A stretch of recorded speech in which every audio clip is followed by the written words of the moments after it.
This is Walter Benjamin's On the Concept of History, often referred to as Theses on the Philosophy of History. 1.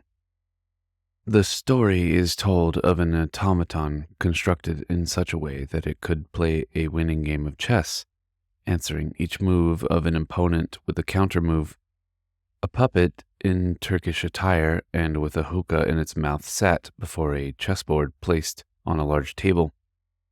A system of mirrors created the illusion that this table was transparent from all sides. Actually, a little hunchback who was an expert chess player sat inside and guided the puppet's hand by means of strings. One can imagine a philosophical counterpart to this device. The puppet, called historical materialism, is to win all the time. It can easily be a match for anyone if it enlists the services of theology, which today, as we know, is wizened and has to keep out of sight.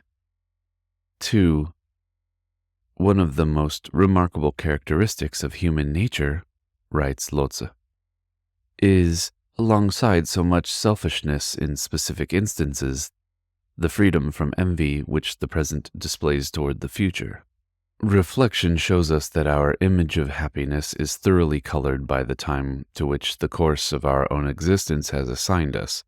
The kind of happiness that could arouse envy in us exists only in the air we have breathed, among people we could have talked to, women who could have given themselves to us. In other words, our image of happiness is indissolubly bound up with the image of redemption. The same applies to our view of the past, which is the concern of history. The past carries with it a temporal index by which it is referred to redemption. There is a secret agreement between past generations and the present one. Our coming was expected on earth. Like every generation that preceded us, we have been endowed with a weak messianic power, a power to which the past has a claim. That claim cannot be settled cheaply. Historical materialists are aware of that. 3. A chronicler who recites events without distinguishing between major and minor ones acts in accordance with the following truth. Nothing that has ever happened should be regarded as lost for history. To be sure, only a redeemed mankind receives the fullness of its past, which is to say only for a redeemed mankind has its past become citable in all its moments. Each moment it has lived becomes a citation à l'ordre du jour, and that day is Judgment Day. 4. Seek for food and clothing first, then the kingdom of God shall be added unto you. Hegel, 1807. The class struggle, which is always present to a historian influenced by Marx, is a fight for the crude and material things without which no refined and spiritual things could exist. Nevertheless, it is not in the form of the spoils which fall to the victor that the latter make their presence felt in the class struggle. They manifest themselves in this struggle as courage, humor, cunning, and fortitude. They have retroactive force and will constantly call in question every victory, past and present, of the rulers. As flowers turn toward the sun by dint of a secret heliotropism, the past strives to turn toward the sun, which is rising in the sky of history. A historical materialist must be aware of this most inconspicuous of all transformations. 5.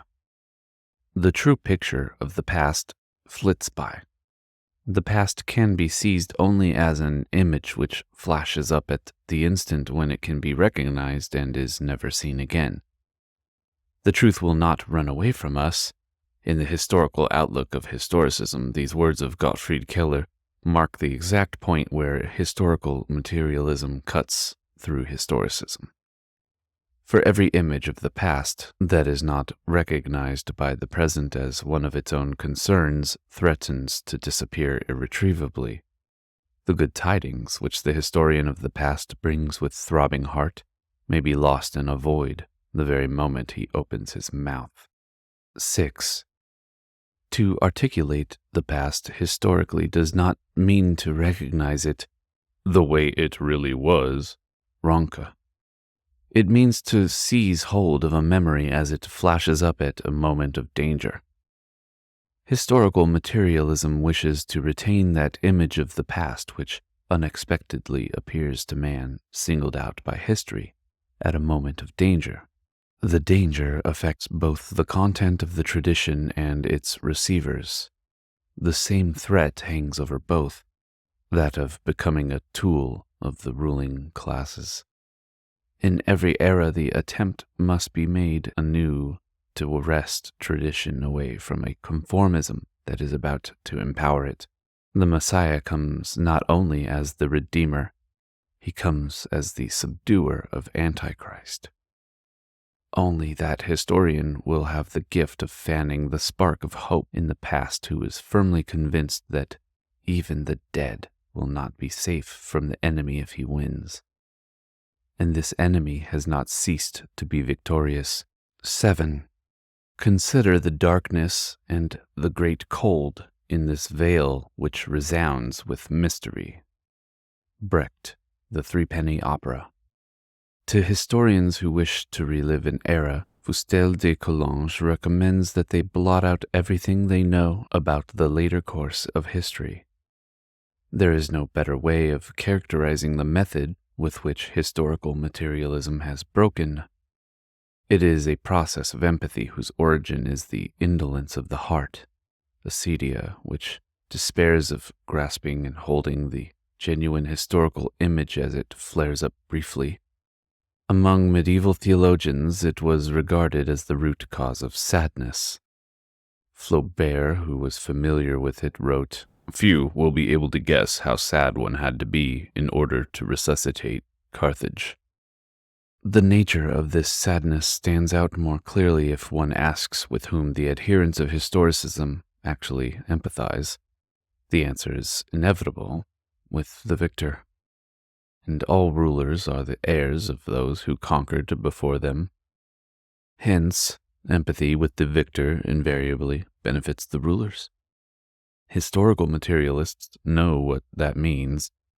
Whoever has emerged victorious participates to this day in the triumphal procession in which the present rulers step over those who are lying prostrate. According to the traditional practice, the spoils are carried along in the procession.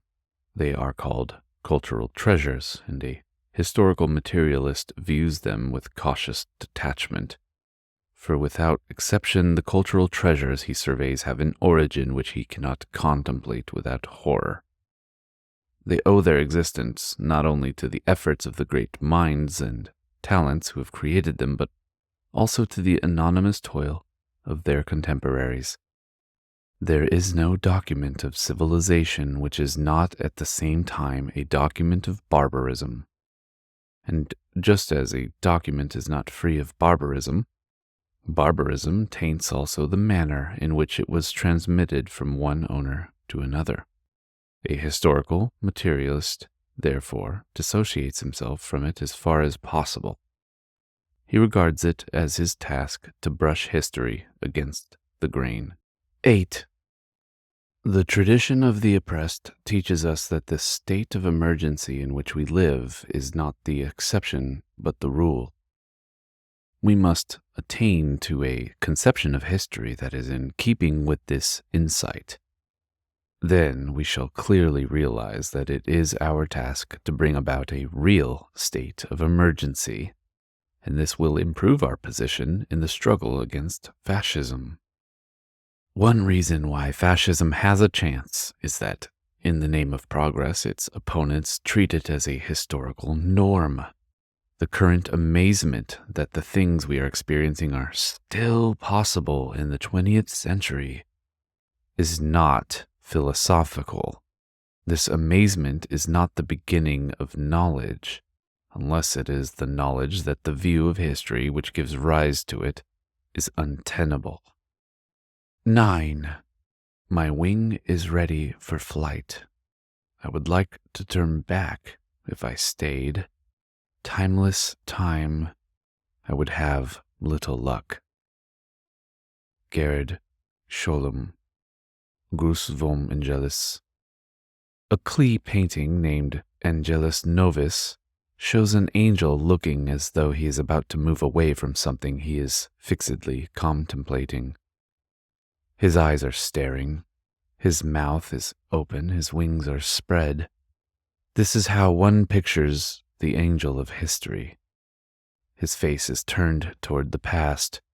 Where we perceive a chain of events, he sees one single catastrophe which keeps piling wreckage and hurls it in front of his feet. The angel would like to stay, awaken the dead, and make whole what has been smashed. But a storm is blowing in from paradise. It has got caught in his wings with such a violence that the angel can no longer close them. The storm irresistibly propels him into the future to which his back is turned, while the pile of debris before him grows skyward. This storm is what we call progress.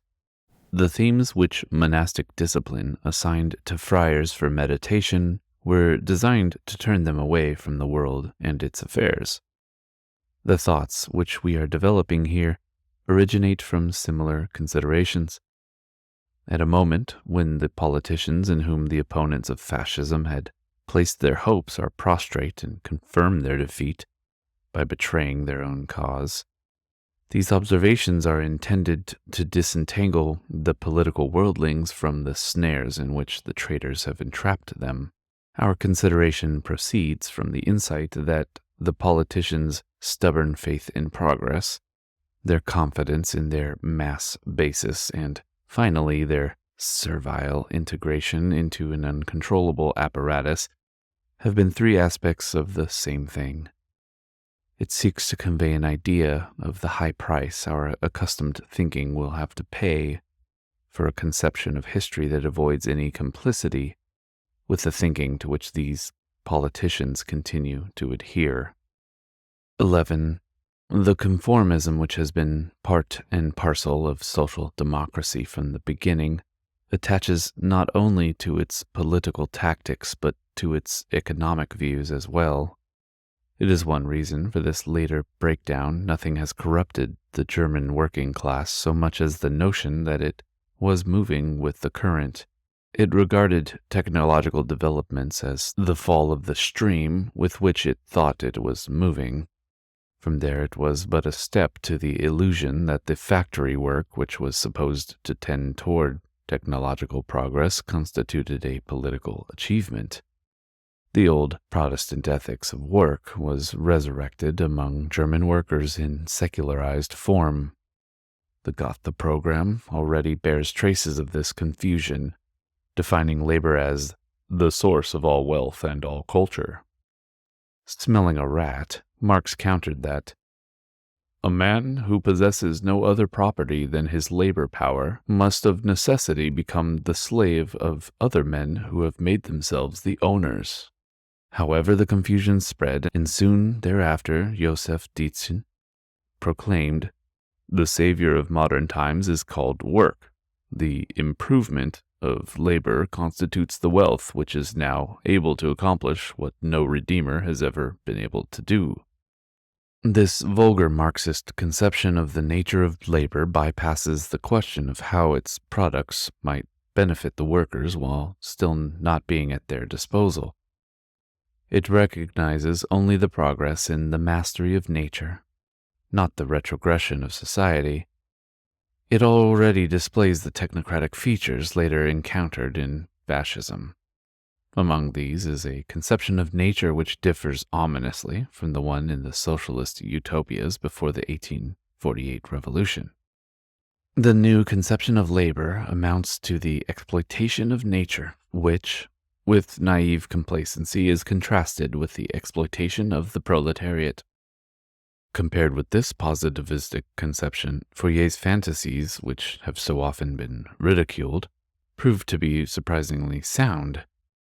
According to Fourier, as a result of efficient cooperative labor, 4 moons would illuminate the earthly night, the ice would recede from the poles, seawater would no longer taste salty, and beast of prey would do man's bidding. All this illustrate the kind of labor which, far from exploiting nature, is capable of delivering her of the creations which lie dormant in her womb as potentials. Nature, which, as Dichten puts it, exists gratis, is a complement to the corrupted conception of labor. 12. We need history, but not the way a spoiled loafer in the garden of knowledge needs it. Nietzsche, of the use and abuse of history. Not a man or men, but the struggling, oppressed class itself is the depository of historical knowledge. In Marx, it appears as the last enslaved class, as the avenger that completes the task of liberation in the name of generations of the downtrodden. This conviction, which had a brief resurgence in the Spartacist group, has always been objectionable to social democrats. Within 3 decades, they managed virtually to erase the name of Blanqui, though it had been the rallying sound that had reverberated through the preceding century. Social democracy thought fit to assign to the working class the role of the redeemer of future generations, in this way cutting the sinews of its greatest strengths. This training made the working class forget both its hatred and its spirit of sacrifice, for both are nourished by the image of enslaved ancestors rather than that of liberated grandchildren. 13. Every day our cause becomes clearer and people get smarter. Wilhelm Dichten. Die Religion der Sozialdemokratie. Social democratic theory, and even more its practice, have been formed by a conception of progress which did not adhere to reality but made dogmatic claims. Progress, as pictured in the minds of social democrats, was, first of all, the progress of mankind itself, and not just advances in men's ability and knowledge. Secondly, it was something boundless, in keeping with the infinite perfectibility of mankind. Thirdly, progress was regarded as irresistible, something that automatically pursued a straight or spiral course. Each of these predicates is controversial and open to criticism. However, when the chips are down, criticism must penetrate beyond these predicates and focus on something that they have in common. The concept of the historical progress of mankind cannot be sundered from the concept of its progression through a homogeneous, empty time. A critique of the concept of such a progression must be the basis of any criticism of the concept of progress itself. 14. Origin is the goal. Karl Kraus, Wortenwersen, Volume 1. History is the subject of a structure whose site is not homogeneous, empty time, but time filled by the presence of the now. Thus, to Robespierre, ancient Rome was a past charged with the time of the now, which he blasted out of the continuum of history. The French Revolution viewed itself as Rome incarnate. It evoked ancient Rome the way fashion evokes costumes of the past. Fashion has a flair for the topical, no matter where it stirs in the thickets of long ago. It is a tiger's leap into the past. This jump, however, takes place in an arena where the ruling class give the commands.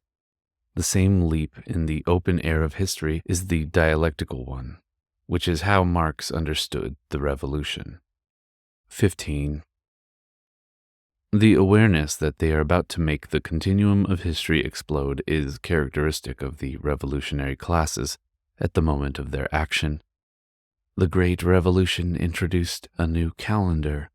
The initial day of a calendar serves as a historical time-lapse camera, and basically it is the same day that keeps recurring in the guise of holidays, which are days of remembrance. Thus, the calendars do not measure time as clocks do. They are monuments of a historical consciousness of which not the slightest trace has been apparent in Europe in the past 100 years.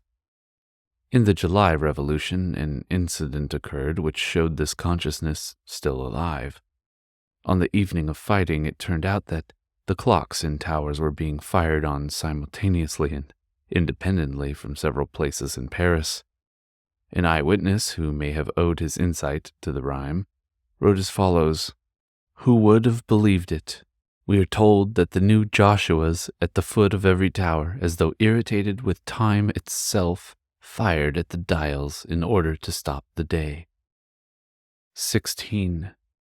A historical materialist cannot do without the notion of a present which is not a transition, but in which time stands still and has come to a stop. For this notion defines the present in which he himself is writing history. Historicism gives the eternal image of the past. Historical materialism supplies a unique experience with the past. The historical materialist leaves it to others to be drained by the whore called once upon a time, in historicism's bordello. He remains in control of his powers, man enough to blast open the continuum of history. 17. Historicism rightly culminates in universal history. Materialistic historiography differs from it as to method more clearly than from any other kind. Universal history has no theoretical armature. Its method is additive. It musters a mass of data to fill the homogeneous empty time. Materialistic historiography, on the other hand, is based on a constructive principle. Thinking involves not only the flow of thoughts, but their arrest as well. Where thinking suddenly stops in a configuration pregnant with tensions, it gives that configuration a shock, by which it crystallizes into a monad. A historical materialist approaches a historical subject only where he encounters it as a monad. In this structure, he recognizes the sign of a messianic cessation of happening, or put differently, a revolutionary chance in the fight for the oppressed past. He takes cognizance of it in order to blast a specific era out of the homogeneous course of history, blasting a specific life out of the era or a specific work out of the life work. As a result of this method, the life work is preserved in this work and at the same time cancelled. In the life work, the era, and in the era, the entire course of history. The nourishing fruit of this historically understood contains as a precious but tasteless seed. A note from the reader. There is a translation note next to the word cancelled, and it is important enough to put into this piece. The word cancelled here is being translated from the Hegelian term aufheben, which tends to have a threefold meaning, so not just cancelled, but also preserved and elevated. 18. In relation to the history of organic life on Earth, writes a modern biologist, the paltry 50 millennia of Homo sapiens constitute something like 2 seconds at the close of a 24-hour day. On this scale, the history of civilized mankind would fill 1/5 of the last second of the last hour. The present, which, as a model of messianic time, comprises the entire history of mankind, in an enormous abridgment, coincides exactly with the stature which the history of mankind has in the universe. A. Historicism contends itself with establishing a causal connection between various moments in history, but no fact that is a cause is for that very reason historical. It became historical posthumously, as it were, through events that may be separated from it by thousands of years. A historian who takes this as his point of departure stops telling the sequence of events like the beads of a rosary. Instead, he grasps the constellation which his own era has formed with a definite earlier one. Thus, he establishes a conception of the present as the time of the now, which is shot through with chips of messianic time. B. The soothsayers who found out from time what it had in store certainly did not experience time as either homogeneous or empty. Anyone who keeps this in mind will perhaps get an idea of how past times were experienced in remembrance, namely in just the same way. We know that the Jews were prohibited from investigating the future. The Torah and the prayers instruct them in remembrance, however. This stripped the future of its magic, to which all those succumb who turn to the soothsayers for enlightenment. This does not imply, however, that for the Jews the future turned into homogeneous empty time, for every second of time was the straight gate through which Messiah might enter.